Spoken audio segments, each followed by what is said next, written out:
यद्यपि पश्चिम में लाखों पुस्तकें हैं, किंतु हमारे भागवत गीता और भागवत जैसी किसी एक भी किताब उनके पास है। उनको अपने लिटरेचर के ऊपर, अपने धर्म के ऊपर इतना विश्वास कि जो मनुष्य के जीवन को आध्यात्मिक शून्य को भर सके। ये जो गैप है, डिप्रेशंस हैं बाहर फॉरेन लैंड में कितने ज्यादा हैं, लेकिन आप देखो कितनी वृद्धाएं वृंदावन में बाहर रहकर भजन करती हैं, क्योंकि उन्होंने अपना जो जिंदगी है पूरी की पूरी समर्पित कर दी है वहां पे धर्म के प्रति। लेकिन किंतु उन्होंने कहा, अपने आप को वो समझाते थे, मैं केवल लिखूंगा नहीं, मैं पुस्तकों को छपवा कर कैसे भी पश्चिम में साथ लेके जाऊंगा, लोगों को पुस्तकें मैं भेंट करूंगा और उन्हें पुस्तकों के द्वारा स्वयं भी शिक्षा दूंगा कि ईश्वर का शुद्ध प्रेम किस तरह उत्पन्न किया जा सकता है।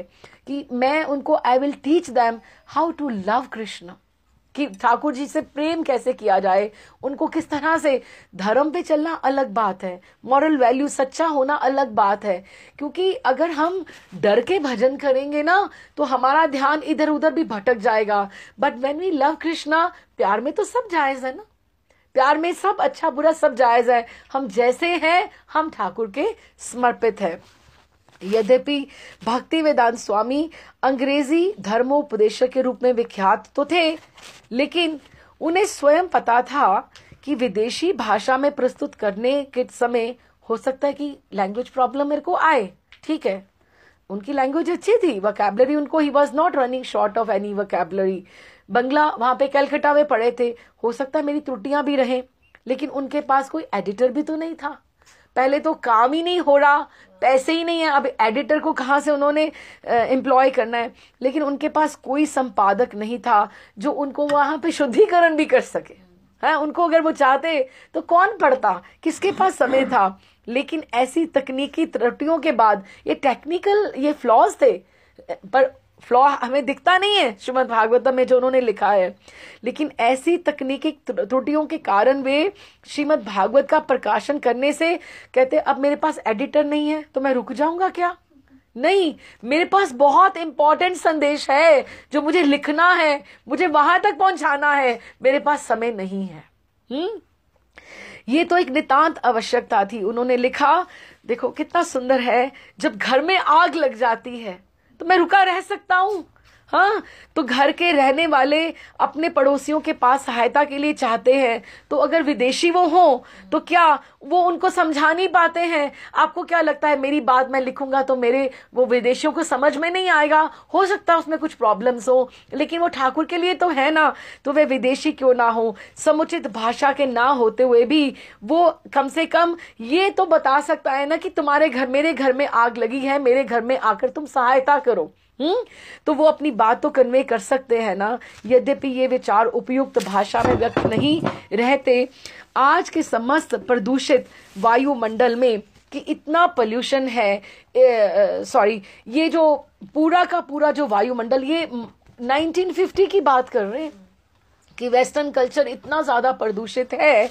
और हम धीरे धीरे पढ़ेंगे कि कितना उस समय कितना ज्यादा प्रॉब्लम्स थी वेस्टर्न कंट्रीज में। अब की प्रॉब्लम्स और हैं, उस समय की प्रॉब्लम्स और थी। तो उनको लग रहा था कि इतनी ज्यादा प्रदूषित वायुमंडल में श्रीमद् भागवत के इस दिव्य संदेश को प्रसारित करने के लिए ऐसी सहयोगी भावना की आवश्यकता है कि चाहे मेरे घर में आग लगी है, मुझे उन लोगों को जाकर बताना पड़ेगा कि तुम लोग किस तरह से तुम्हारा उद्धार हो सकता है। भक्ति वेदांत स्वामी श्रीमद् भागवत के रचयिता शील व्यासदेव के प्रति आदर व्यक्त करते हुए श्रीमद् भागवत को उन्होंने यथारूप, as it is, means he was not writing any commentary on it. जिस तरह से बंगला में उनके गुरुदेव ने लिखा था उस तरह से उनकी ट्रांसलेशन एज इट इज, कि जैसे जैसे श्लोक आते जा रहे थे वो उनको, क्योंकि उनकी संस्कृत बहुत अच्छी थी, इंग्लिश बहुत अच्छी थी, उसको वो समझ के एज इट इज व्यासदेव जी को प्रणत करके, क्योंकि उन्होंने लिखा था ना, तो उन्होंने वो काम वो शुरू किया। और यही भक्ति वेदांत स्वामी का मौलिक गुण था कि he was not trying to add anything from his own thing. निश्चित रूप से वे अपनी अनुभूति जुड़ रही थी वहां पे, लेकिन पूर्ववर्ती जो आचार्यों ने जो लिखा था उसको वो नीचे नहीं दिखाना चाह रहे थे, लेकिन जो उनको प्रेरणा हो रही थी वो उसको भी साथ में जोड़ते जा रहे थे। लेकिन उन्होंने कहीं भी त्रुटि नहीं की, खंडित शास्त्रीयता, ये नहीं कहा कि उन्होंने ये गलत लिखा. Like he was not criticising anybody, he was going in his smooth flow. वहां पे उसके शिकार नहीं हुए. वे जानते थे कि गुरु परंपरा के बिना, के प्रति श्रद्धालु रहे बिना मेरे भागवत के तात्पर्यों का कोई मूल्य नहीं होगा. अगर मैं गुरु के ट्रैक से इधर उधर हो गया तो वो उन्होंने अपने गुरु की, जो बंगला का, भक्ति विनोद ठाकुर का, दादा गुरु का, उनको ही वो फॉलो करते हुए एक एक श्लोक को बढ़ते हुए आगे चलने लगे. वे छिपीवाड़ा मंदिर के अपने, आप इमेजिन करो उनकी स्टेट कि दिल्ली चांदनी चौक में एक छोटा सा राधा कृष्ण मंदिर, इतना बिजी प्लेस है चांदनी चौक, उसमें छोटा सा एक मंदिर, उसमें छत के ऊपर एक वहां पे राधा कृष्ण मंदिर में ऊपर कमरा, दिन रात अपनी चौकी पर छत सा एक छोटा सा लटकता हुआ मध्यम बल्ब, बड़ी मिड डिम लाइट. हाँ, नीचे वो अपना टंकन कार्य करते. कैसे? वे फर्श पर एक पतली चटाई पर बैठते और उनका जो एक संदूक था जिसमें उन्होंने थोड़ा बहुत सामान रखा हुआ था, उसके ऊपर अपना टाइपराइटर रख लेते. ये टाइपराइटर उन्होंने हमेशा अपने पास रखा. हाँ, वहां पे पुराने जमाने में होते थे ना टाइपराइटर, तो वहां पे टाइपराइटर को अपनी समक्ष एक संदूक के ऊपर रख लेते. इस तरह एक एक करके पेजेस इकट्ठे होते जाते, जिनको वो एक पत्थर के नीचे दबाते जाते.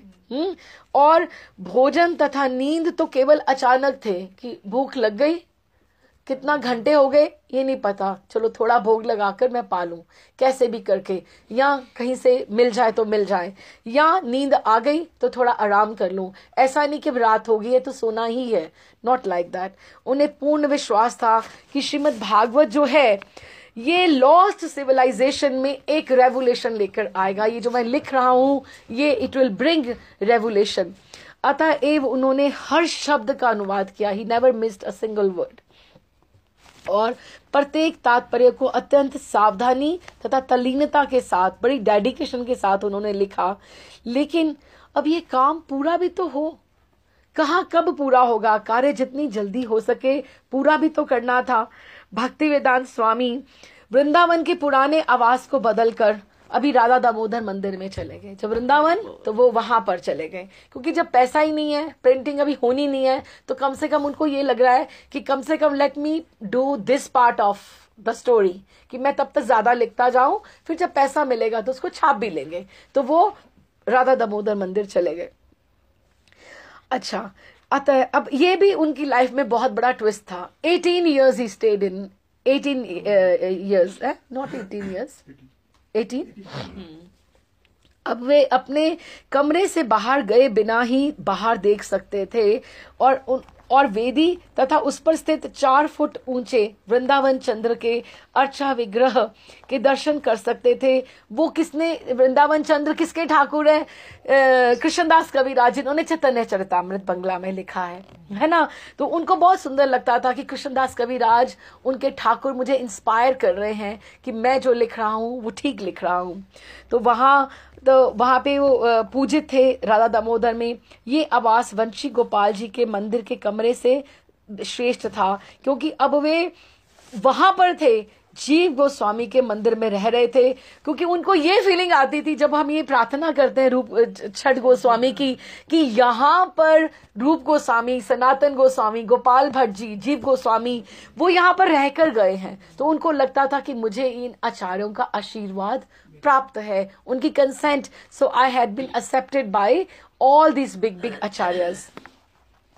तो उनको लगता था कि वे जीव गोस्वामी के मंदिर में रह रहे थे, जहां रूप गोस्वामी पाद, सनातन गोस्वामी, रघुनाथ दास गोस्वामी, जीव गोस्वामी कभी एकत्रित हो चुके हैं और उन्होंने प्रसाद ग्रहण किया था, यहाँ कीर्तन किया था और भगवान कृष्ण के बारे में, भगवान चैतन्य के बारे में इन्होंने 500 वर्ष पहले यहाँ बातें की हैं उन्होंने. तो उनको ये लगता था श्रीमद् भागवत का पर कार्य करने के लिए इससे ऊंचा और स्थान मेरे लिए क्या हो सकता है. राधा दामोदर मंदिर में रहते हुए भक्ति वेदांत स्वामी अपना भोजन स्वयं पकाते थे. ये नहीं कि रोज उन्होंने वहां से मंदिर से प्रसाद ले लिया, नहीं, वो रोज स्वयं पकाते थे और उनकी किचन अलग है जहां पर वहां बनाते थे. और जब प्रसाद ग्रहण करने बैठते तो सामने जाली में से, विंडो में से उनको रूप गोस्वामी पाद की समाधि और भजन कुटीर वहां से नजर आती। हमने जो लोग गए हैं, हमने दर्शन किए हैं, तो समाधि का दर्शन करते तो उनको रूप गोस्वामी पाद की वहां उपस्थिति का भान होता, उनकी प्रेजेंस वहां लगती। तो उन्हें अपने गुरु का एवं अपना उद्देश्य स्मरण हुआ था कि मेरे पास I have got a big mission to go for, to look for. Bhakti Vedanta स्वामी के गुरु तथा परंपरा के अन्य पूर्ववर्ती आचार्यों ने चाहा था कि कृष्ण भावना अमृत आंदोलन सारे विश्व में फैले। ये चैतन्य महाप्रभु का आदेश था। नित्य ही रूप गोस्वामी की समाधि के सम्मुख बैठकर भक्ति वेदांत स्वामी प्रेरणा प्राप्त करते और अपने पूर्ववर्ती आचार्यों से मार्गदर्शन के लिए प्रार्थना करते कि आप मुझे गाइड कीजिए कि मुझे क्या करना है। उनसे जो उन्हें अंतरंग निर्देश उन्हें प्राप्त होता, वे परम आदेश था, जिसे ना तो कोई सरकार थी। अब ये उनके मन में कितना कुछ चल रहा था इस समय कि वो ना तो कोई सरकार, ना प्रकाशक, कोई डिगा नहीं सकता था। वो चलते जा रहे थे, उसे कोई कम नहीं कर सकता था कि ही कुड नॉट नेगोशिएट कि ओके चलो मैं थोड़ा सा ये काम करके तो मैं चला जाता हूं। ऐसा नहीं था उनके पास। उनको ये था कि मुझे ये काम पूरा करना ही है। रूप गोस्वामी की इच्छा थी कि वे बाहर जाएं। श्रील भक्ति सिद्धांत सरस्वती चाहते थे उनके गुरु कि वे बाहर जाएं। कृष्ण ने ऐसी व्यवस्था की थी कि वे उनका सबका आशीर्वाद प्राप्त करने के लिए राधा दामोदर मंदिर में जाएं। राधा दामोदर मंदिर में उन्होंने अनुभव किया कि उनको ऑलरेडी फील होना शुरू हो गया कि मैं as if I have already entered into a divine world, जहां सारे आचार्य हैं।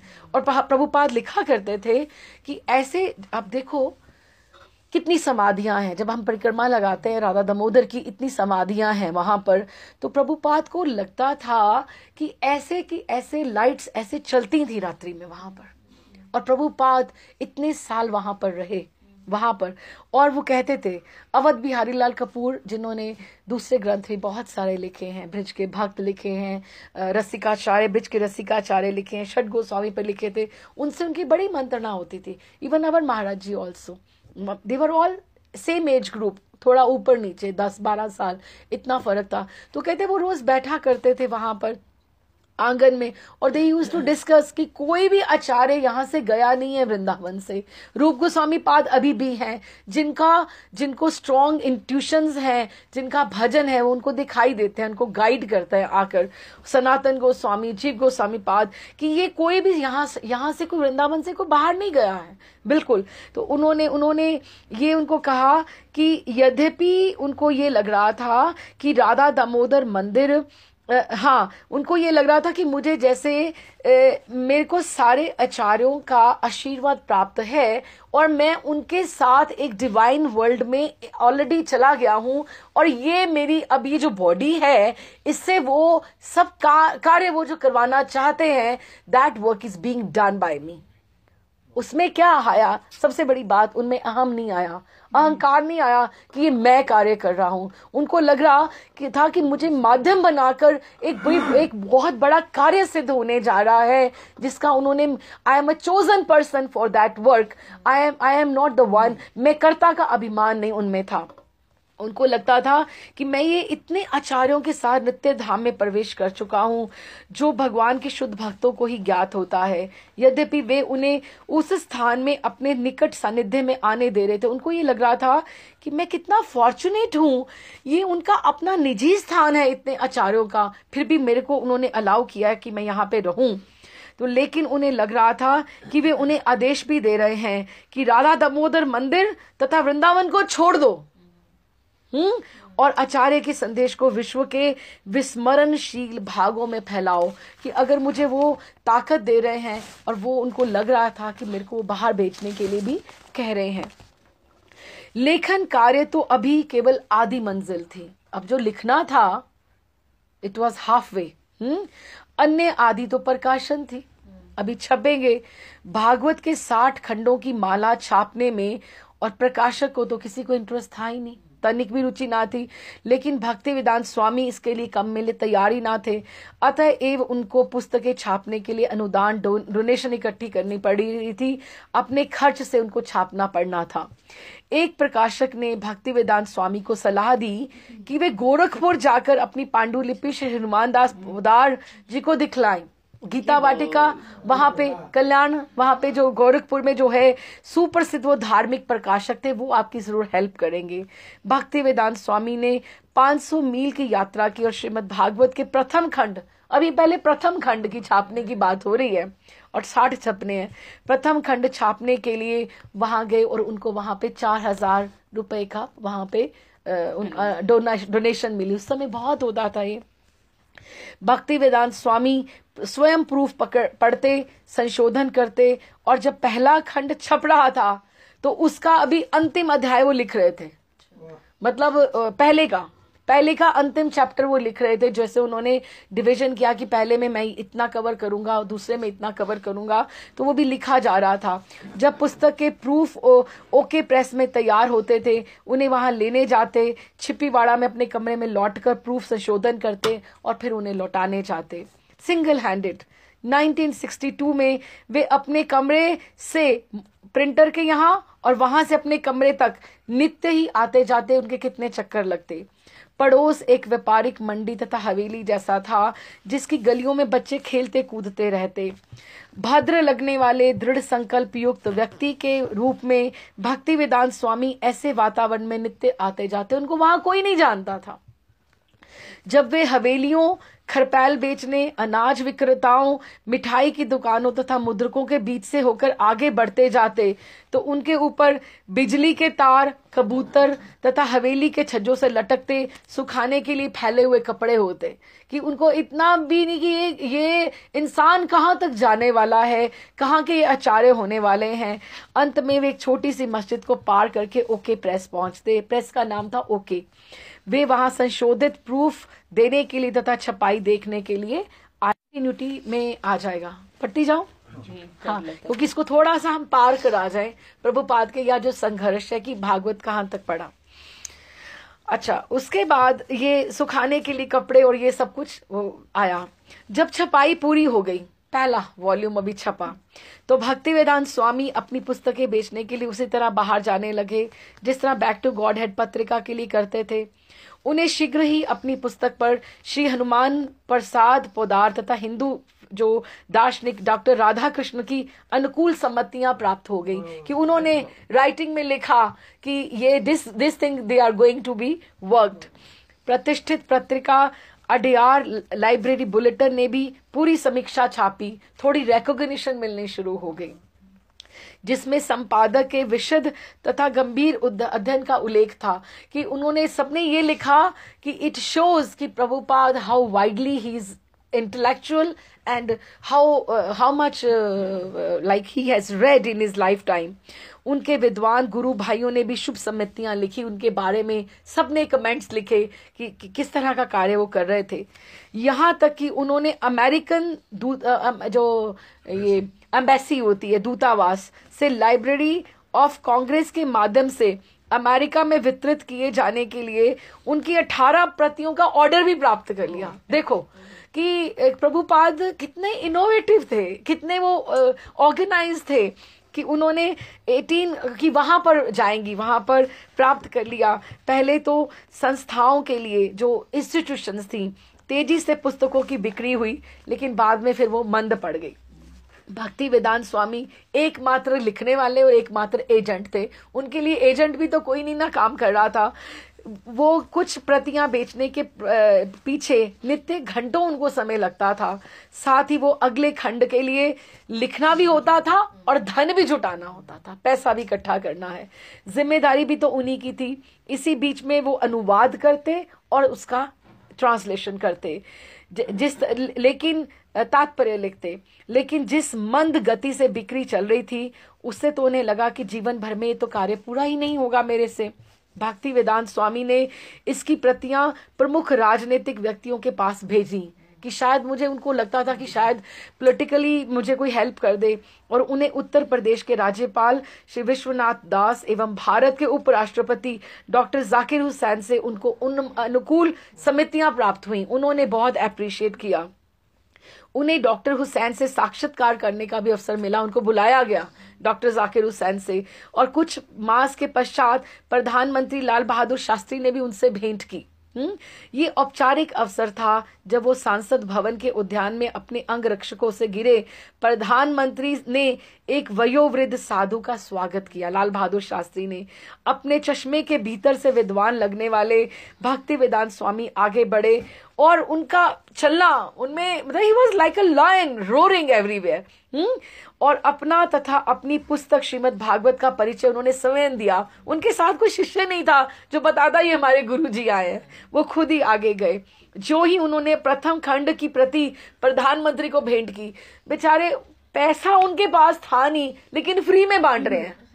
हाँ, जब उन्होंने प्रथम खंड प्रधानमंत्री को भेंट किया, तो ही तुरंत फोटोग्राफर ने आकर लेखक का तथा पुस्तक का लेकर हंसते हुए प्रधानमंत्री का चित्र ले लिया, और वो अखबार में छपा वहां पे कि ये इस तरह से ये रिकॉग्निशन उनको ये मिली। दूसरे दिन भक्ति वेदांत स्वामी ने प्रधानमंत्री शास्त्री जी को पत्र भी लिखा, और उसका उत्तर भी उन्हें शीघ्र मिल गया, जिस पर प्रधानमंत्री ने हस्ताक्षर करके उन्हें अप्रिशिएट किया। और क्या लिखा था? प्रिय स्वामी जी, पत्र के लिए अनेक धन्यवाद। मैं आपका अत्यंत कृतज्ञ हूं कि आपने श्रीमद् भागवत की एक मुझे वॉल्यूम फर्स्ट वाली जो थी वो आपने दी। मैं समझता हूं कि आप महत्वपूर्ण कार्य कर रहे हैं। यदि सरकारी संस्थानों के पुस्तकालय लाइब्रेरीज इस पुस्तकों की प्रतियां खरीद ले तो ये बहुत अच्छा विचार है। मुझसे जो बन पाएगा मैं करूंगा। अनुकूल सम्मतियों को विज्ञापन के द्वारा में, अब ये जो अनुकूल जो थी बातें थी, जैसे हनुमान भाई जी ने जो लिखा, जो उनके गुरु भाइयों ने लिखा, डॉक्टर जाकिर हुसैन ने लिखा, वो उनकी एप्रिसिएशंस को आगे ले जाकर डोनेशन इकट्ठी करने के लिए कोशिश करने लगे कि देखो highly qualified people, they are also recommending that I should go head with this work. तो अंत में अनेक भावी दानदाताओं से भेंटें की, क्योंकि अगले खंडों के लिए तो धन चाहिए ही था। अंत में जब छापने के लिए धन संग्रह हो गया तो पांडुलिपि उनके पास थी ही। अब वह पुनः प्रकाशक जगत में प्रविष्ट हुए। वही कागज की खरीदारी, प्रूफ संशोधन, प्रिंटर को नियमित करना जिससे पुस्तक समय से समाप्त हो जाए।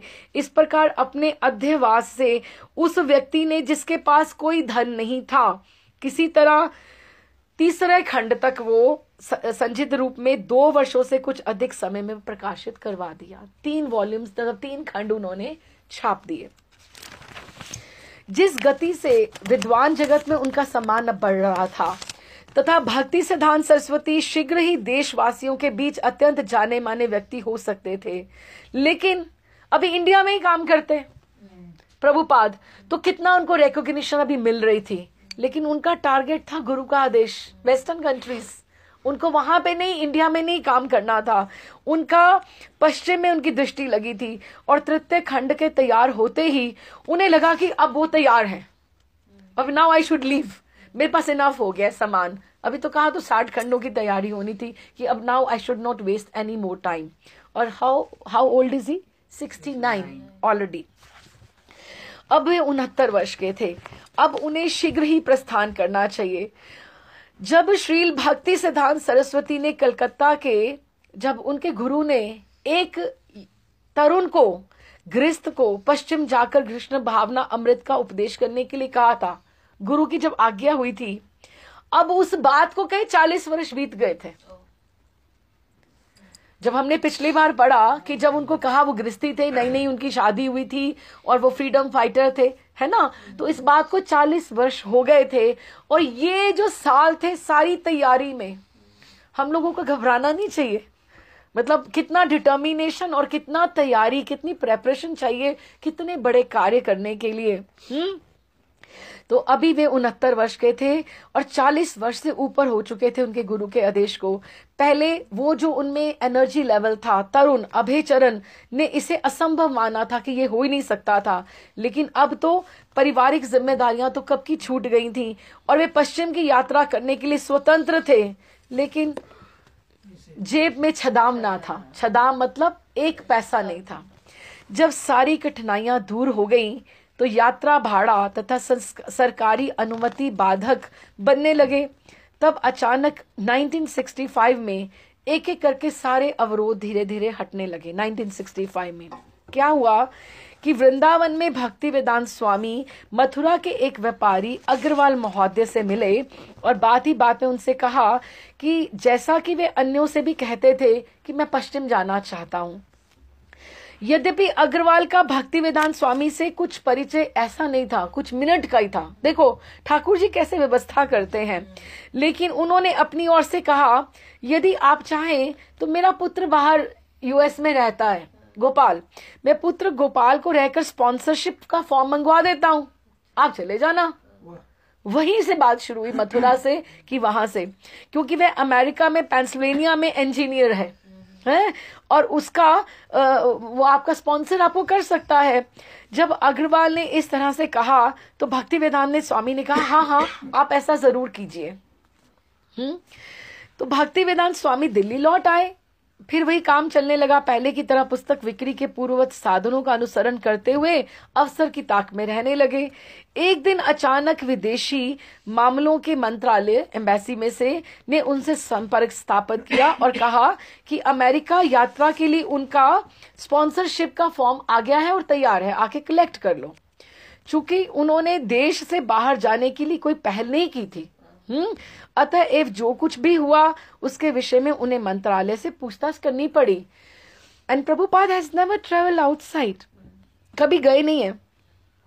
उन्होंने पेंसिल्वेनिया में स्थित गोपाल अग्रवाल के द्वारा साइंड सर्वाधिक घोषणा पत्र की उन्होंने लिख के दिखलाया कि ये आपको उन्होंने वहां बुलाया है।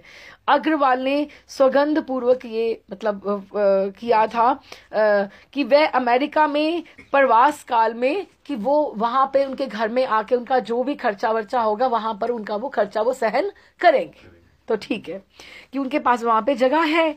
अब भक्ति वेदांत स्वामी के पास एक जमानतदार था, लेकिन उन्हें चाहिए था अभी पासपोर्ट, अब चाहिए था वीजा, पी फार्म और यात्रा का भाड़ा, किराया भी तो चाहिए था। यात्रा का भाड़ा उनको चाहिए था, पासपोर्ट तो सरल था। अब भक्ति वेदांत स्वामी पासपोर्ट तथा स्पॉन्सरशिप के कागज को लेकर बंबई गए। अब की बार वो पुस्तकें बेचने नहीं गए, अपितु अमेरिका जाने के लिए सहायता खोजने लगे। वे सिंधिया स्टीम शिप लाइन की अध्यक्षा सुमति मोरारजी के पास गए, हाँ, और उन्होंने श्रीमद् भागवत का द्वितीय खंड छापने के लिए प्रचुर राशि दान में दी थी थोड़ी। तो उन्होंने अपना जमानती पत्र और उनके सचिव श्री चौकसी को दिखाया और वे अत्यंत प्रभावित हुआ और उनकी ओर से श्रीमती सुमति मोरारजी के पास गया और उनसे कहा, फिर से वो वृंदावन वाले स्वामी जी आए हैं, मतलब वो पीछे पैसे लेकर गए थे बुक्स के लिए, उन्होंने आपके अनुदान से अपनी पुस्तक छापी और आपको दिखाने आए हैं। उनके पास एक स्पॉन्सरशिप फॉर्म है और अमेरिका जाने चाहते हैं और वो चाहते हैं कि सिंधिया जहाज से उन्हें बाहर भेज दिया जाए। वो जो शिप जाती है वो दूसरा वाला प्लेन नहीं, शिप वाला। तो श्रीमती मोरारजी ने ये कहकर ना कर दी कि स्वामी जी संयुक्त राज्य जाने के लिए, अभी यूएस जाने के लिए, और वहां कुछ क्या खाएंगे। ही इज ऑलरेडी ऑलमोस्ट 69 तो वो है, अत्यंत वृद्ध है, he can not do anything there. Shri Choksi ने आकर उनकी बात उनको वापस बता दी कि वो कह रही कि नहीं, आई विल नॉट अलाउ। लेकिन भक्ति वेदांत ने उन बातों को अस्वीकृति भाव से सुना कि कैसे कह दिया कि मैं कुछ नहीं कर सकता। सुमति चाह रही थी कि स्वामी जी आप भारत में रहो, जो कार्य करना भारत में रहो और रहकर श्रीमद् भागवत पूरा करो। उनका तर्क था अमेरिका जाने की क्या आवश्यकता है, यहाँ रहकर आप कार्य पूरा करो। लेकिन भक्ति वेदांत स्वामी जाने पर तुले हुए थे। उन्होंने श्री चौकसी से कहा कि वे श्रीमती मोरारजी को आप विश्वास क्यों नहीं दिला रहे, यहाँ तक कि जो कुछ कहना था उसे सिखा दिया कि उसको ये बोलना आप मेरी तरफ से कि मैं इन महानुभाव को अमेरिका जाने के लिए और वहां पहुंचकर लोगों को भगवान कृष्ण के संदेश का उपदेश देने के लिए अत्यंत उत्सुक देख रहा हूं। लेकिन जब श्री चौकसी ने जाकर श्रीमती मोरारजी से कहा तो उन्होंने फिर इनकार कर दिया और बोली, स्वामी जी आप स्वस्थ नहीं हैं। साथ ही अमेरिका के लोगों में आपको लगता है कोई सहयोग की आपको भावना होगी कि उसको ऐसे लग रहा था, she was treating him like a father, कि उसको लग रहा था कि ये लॉस्ट हो जाएंगे। हम अपनी वो बात समझ लें कि हमारा कोई घर में से कोई बुजुर्ग जाना चाहे, बाहर जाना चाहे, हम उसको कैसे भेज देंगे, जैसे उसको वहां पर किस तरह से कोई जान पहचान नहीं, कुछ नहीं, और उनको कौन सुनेगा वहां पर। तो भावना भी नहीं है वहां पर, कोई सहयोग नहीं आपको करेगा, और संभव है आपके उपदेशों को वो ना भी सुने। श्री चौकसी फिर वापस आ गए। हाँ, चौकसी की निष्प्रभावात्मकता से शुद्ध होकर स्वामी जी ने स्वयं कहा, उन्होंने, प्रभुपाद ने कहा, मैं स्वयं बात करूंगा उससे, सुमति देसाई से, मुरारजी से भेंट करने की उनको मंजूरी मिल गई। दृढ़ संकल्प वाले भक्ति वेदांत स्वामी ने जोरदार आग्रह किया, कृपया मुझे केवल एक टिकट की स्वीकृति दी जाए। सुमति मुरारजी को चिंता हुई, स्वामी जी आप इतने वृद्ध हैं, आप ये जिम्मेदारी ले रहे हैं, क्या आप इसे उचित समझते हैं? उन्होंने कहा नहीं। उन्होंने अपना हाथ ऊंचा उठाते हुए उन्हें पुनः आश्वस्त किया, मानो वे अपनी संदेहशील पुत्री को कह रहे हो। आश्वासन दिया, सब ठीक है कि तुम चिंता मत करो, लेकिन आप जानते हैं कि मेरे सचिव क्या सोच रहे हैं आपके बारे में। मेरे जो हेड्स हैं वे सोचते हैं कि स्वामी जी फॉरेन लैंड में मरने जा रहे हैं, 70 की आयु में आप वहां जा रहे हैं। भक्ति वेदांत स्वामी ने मुंह बनाया, उनको बात बिल्कुल अच्छी नहीं लगी। बेहूदी चर्चा से सरासर ऐसे एकदम से इनकार कर रहे हो। उन्होंने कहा, आग्रह किया कि आप बस मुझे टिकट दे दें। श्रीमती सुमति ने कहा, अच्छा आप अपना पी फॉर्म प्राप्त करें और मैं आपको अपने जहाज से भेजने का प्रबंध कर दूंगी। भक्ति वेदांत ने प्रसन्नता की मुस्कान छोड़ी और हक्के बक्के तथा निराशावादी क्लर्कों के बीच में से होते हुए उनके कार्यालय से बाहर आ गए। अब अभी बाकी का काम तो बाकी है, बाकी तो सब है, बाकी है, अभी तो सिर्फ एक मिला, उसका परमिशन मिला। श्रीमती मुरारजी के आदेशानुसार सचिव ने अंतिम प्रबंध पूरे कर दिए। चूंकि भक्ति वेदांत स्वामी के पास गर्म कपड़े तो थे ही नहीं, अब बाहर तो गर्म कपड़ों की जरूरत पड़ती है, अतएव श्री चौकसी उन्हें साथ लेकर एक ऊनी जैकेट और अन्य कपड़े खरीदने गए। वहां पर कि बाहर जाना है, फॉरेन जाना है, तो थोड़े वार्म क्लोथ्स तो होने चाहिए ना। भक्ति वेदांत स्वामी के अनुरोध पर श्री चौकसी ने एक छोटे से पैम्फलेट थोड़े से तैयार करा दिए, 500, जिसके ऊपर महाप्रभु का संदेश और शिष्टाष्टकम लिखा हुआ था। 8 श्लोक थे। वहां इंग्लिश में श्रीमद् भागवत का विज्ञापन था जो वहां पर जाकर उनको भेजना चाहते थे। श्रीमती मुरारजी ने उनके लिए अपने जहाज जलदूत में, वो जो शिप था उसका नाम जलदूत था, में जो कलकत्ता से 13 अगस्त को छूट रहा था, एक स्थान आरक्षित कर दिया, टिकट उनकी कर दी। उन्होंने ये निश्चित कर दिया कि वे ऐसे जहाज से यात्रा करेंगे जिसका कैप्टन एक शाकाहारी हो। शाकाहारी ब्राह्मण की आवश्यकता को समझ सके। और उन्होंने जलदूत के कैप्टन अरुण पंड्या से भी कह दिया कि स्वामी के लिए अतिरिक्त सब्जियां तथा फल उनको रखने चाहिए। श्री चौकसी ने अंतिम 2 दिन स्वामी जी के साथ बंबई में प्रेस पैम्फलेट लेने, कपड़ा खरीदने तथा कलकत्ता की गाड़ी पकड़वाने में स्टेशन तक उनको सहयोग दिया। चौकसी जी उनकी हेल्प कर रहे हैं। भक्ति वेदांत स्वामी जलदूत के प्रस्थान के कुछ दिन पहले ही कलकत्ता पहले चले गए। उनको एकदम एक्साइटमेंट थी कि मैं बाहर जा रहा हूं। यद्यपि वो जो कलकत्ता अब की बार गए, this 1.5 page, it's very emotional, bear with me. Bhakti Vedanta स्वामी कुछ दिन पहले कलकत्ता चले गए कि उनको था कि मुझे जाना है। यद्यपि वे कलकत्ता में उन्होंने अपना लाइफ स्पैन एक बड़ा उन्होंने वहां बिताया था, लेकिन आज एक जगह भी नहीं थी कि जो वो किसी के भी घर वो रुक पाते। लेकिन इस समय उनके ठहरने के लिए कोई स्थान नहीं था वहां पर। ये उसी तरह हुआ जैसे उन्होंने वृंदावन के भजन में लिखा था कि है मेरे स्त्री पुत्र पुत्री नाती सभी, किंतु धन नहीं है, अत्यंत सारा वैभव विफल है, कि मेरा कोई भी नहीं है। यद्यपि इस शहर में उनका लाड़ से लालन पालन हुआ था, किंतु वे दिन तो कब के बीत चुके थे। वे किसी अल्प परिचित के यहाँ रुके, जहां जिससे उसकी थोड़ी एक्विंटेंस थी, थोड़ा पहचान थी, और प्रस्थान के एक दिन पहले ही निकट के स्थित मायापुर की यात्रा उन्होंने की और श्रील भक्ति सिद्धांत सरस्वती की समाधि पे गुरु का आशीर्वाद लेने गए। फिर वे कलकत्ता लौट आए और अब वो जाने के लिए तैयार थे। उनके पास क्या था? एक सूटकेस क्या, हम उसको बक्सा कह सकते हैं, संदूक जैसा। उसमें एक छाता था और कुछ दलिया था। उन्हें ज्ञात था कि अमेरिका में मुझे खाने को क्या मिलेगा। संभवतः वो वहां मांस ही मांस होगा। यदि ऐसा होगा तो कम से कम उबले आलू तथा साथ में रखा दलिया खाकर ठाकुर को भोग कर लिया करेंगे। उनका मुख्य सामान था उनकी पुस्तकों से भरे हुए कई बक्से, जिसका प्रबंध सिंधिया कंपनी के द्वारा अलग से किया जा रहा था।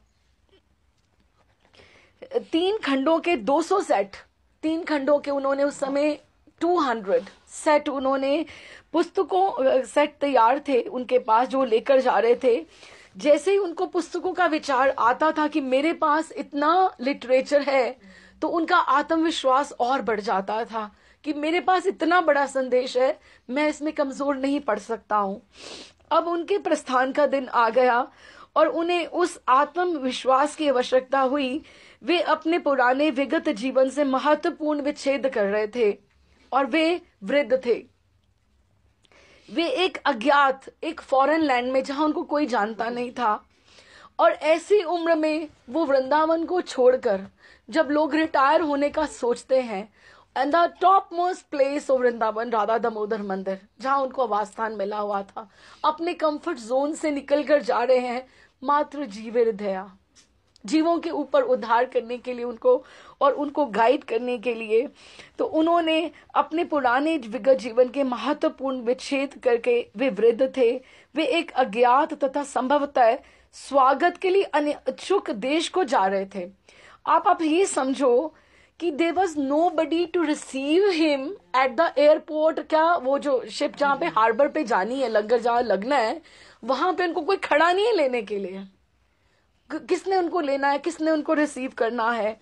लेकिन निर्धन और अज्ञात बनकर, कहते कि जब भारत में मैं रह रहा था तो वो मेरा अपना देश था, चाहे मैं गरीब था। निर्धन और अज्ञात बनकर रहना, भारत में रहना और बात थी। यहां तक कि इस कलयुग में आज भी भारत के नेता जो है, भारत की संस्कृति को त्याग कर पश्चिम का अनुकरण कर रहे हैं, तब भी भारत भारत है।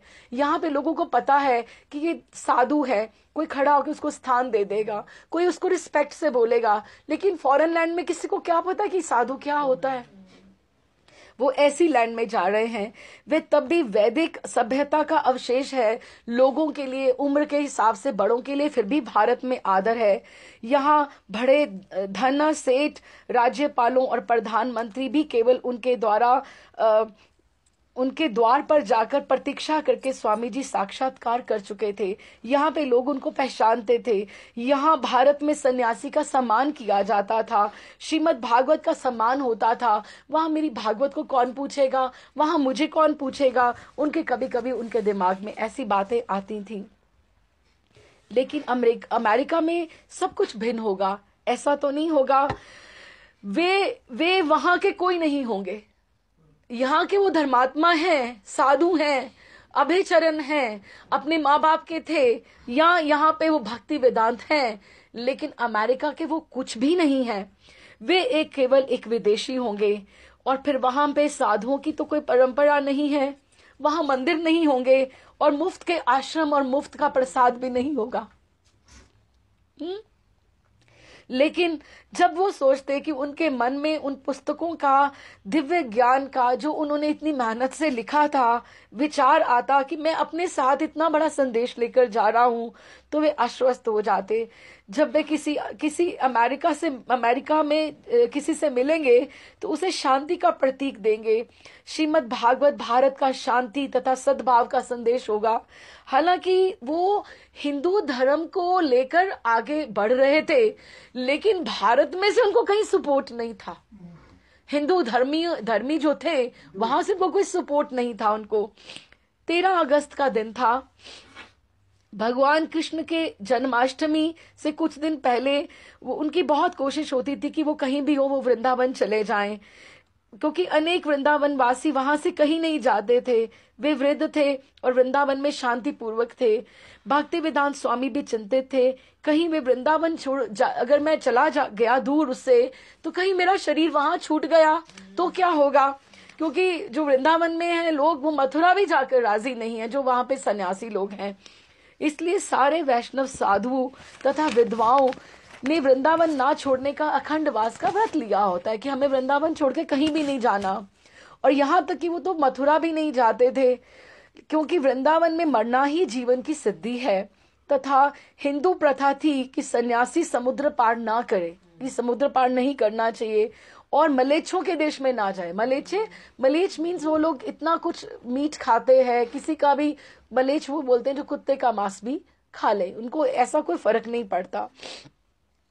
लेकिन इन सब बातों से ऊपर ये कोई नियम उनके लिए नियम नहीं थे। भक्ति सिद्धांत सरस्वती की इच्छा, उनके गुरु की इच्छा और भगवान की कृष्ण की इच्छा से उनके अभिन्न थी कि उनको लग रहा था कि मेरे गुरु का आदेश है, मुझे ये प्रचार कार्य के लिए जाना ही जाना है। और भगवान चैतन्य महाप्रभु की भविष्यवाणी थी कि हरे कृष्ण कीर्तन विश्व के गांव गांव तथा नगर नगर में पहुंच जाएगा। अगर आज हम लोग यहाँ बैठे ठाकुर की बात कर रहे हैं इकट्ठे होकर, ये भी प्रभुपाद का ही आशीर्वाद है। जो बाहर फॉरेन लैंड में हम लोग सब लोग इकट्ठे होके पढ़ रहे हैं। उन्होंने कलकत्ता बंदरगाह के लिए एक टैक्सी की और अपने साथ अपना सामान, छाता और चैतन्य चरितामृत की एक बंगला प्रति रखी, जिसे उनका मन था कि मैं यात्रा के समय पढ़ूंगा चैतन्य महाप्रभु की। वे किसी तरह भी जहाज में भोजन पका लेंगे, अन्यथा भूखों मरेंगे। जो भी कृष्ण चाहेंगे वो हो जाएगा, उनको अपनी चिंता नहीं थी। उन्होंने अपनी जरूरी वस्तुओं की आखिरी बार गिनती की। यात्री ticket, passport, visa, P form, sponsorship का एड्रेस सारी उन्होंने खुद चेक करी। जैसा कि प्रभुपाद बाद में संस्मरण सुनाया करते, मैं बड़ी मुश्किल से देश से बाहर निकल पाया। ये मेरा प्रथम अवसर था। किसी तरह कृष्ण की कृपा से मैं बाहर जा सका, जिससे मैं कृष्ण भावना अमृत आंदोलन को विश्व भर में फैला सका। अन्यथा भारत में रहकर ये पूर्ण मेरे लिए असंभव था। मैं भारत में इस आंदोलन को चालू करना चाहता था, लेकिन मुझे कहीं से प्रोत्साहन ही नहीं प्राप्त हुआ। एक काला छोटा सा जीर्ण भारवाही जहाज गोदी में लंगर डाले था और एक पट्टा गोदी से जहाज के डेक तक लगा हुआ था। भारतीय व्यापारी नाविकों ने केसरिया वस्त्र धारण किए हुए एक वृद्ध साधु को बड़े कौतूहल से सब देख रहे हैं कि ये कहाँ जा रहा है, ये कौन है। और देखा जब वे टैक्सी में बैठे, अपने साथी से अंतिम शब्द कहकर दृढ़ता पूर्वक जहाज की ओर बढ़ने लगे। सबने उनको देखा। विश्राम करते हैं यहाँ पे। ये हमने 2 चैप्टर इसके मेन पढ़ लिए हैं। अभी जलदूत में जैसे जैसे वो अमेरिका की तरफ जाएंगे, he got heart attack in the ship also, how he recovered, how he reached there. So slowly we'll see his struggles. ठीक है, anything to say? हाँ, Damodar temple in Vrindavan. हाँ जी, In the day it was written, one of the letters, हाँ, they change every day. In one of the letters he said that if you have the eyes, if you do so much of bhakti perfectly, हाँ, you can still meet all of these people and you can still instruct them. He said that. yeah, it is right, beta. He sent that letter to in Vrindavan. The time he sent, after he came back from America, he sent a letter to a devotee in America saying that if you do proper bhakti, you can still talk to them and they still guide you. या that's right, क्योंकि उनको वहां पे रहकर राधा दामोदर, देखो मंदिर तो सारे हैं लेकिन Radha Damodar it's like a hub, जैसे हम कह सकते हैं। जीव गोस्वामी पाद, रूप गोस्वामी पाद, कृष्णदास कविराज, और कितनी समाधियां हैं। तभी वहां पे ही सनातन गोस्वामी के ठाकुर वो उनकी जो उनको गिरिराज जी की शिला भी मिली, तो उसका भी है कि 4 परिक्रमा हम जब करते हैं, इवन भक्ति सिद्धांत सरस्वती पाद की वहां पे ही समाधि है। तो इवन गीत गोविंद के रचयिता जो अपने हैं जयदेव गोस्वामी, उनकी भी वहां समाधि है। भूगर्भ जी की भी है जो लोकनाथ गोस्वामी के साथ आए थे। तो इसलिए चार परिक्रमा उसी के लिए वहां पर है। नहीं, लोकनाथ जी की तो गोकुलानंद में है, वो तो गोकुलानंद में है। भूगर्भ के साथ आए, उनके साथ आए थे लोकनाथ जी के साथ। लोकनाथ जी की उनकी वहां पर है, नरोत्तम ठाकुर के बराबर, छैल शिखर में उनके। हाँ, मैं इसीलिए बोली ना। हाँ,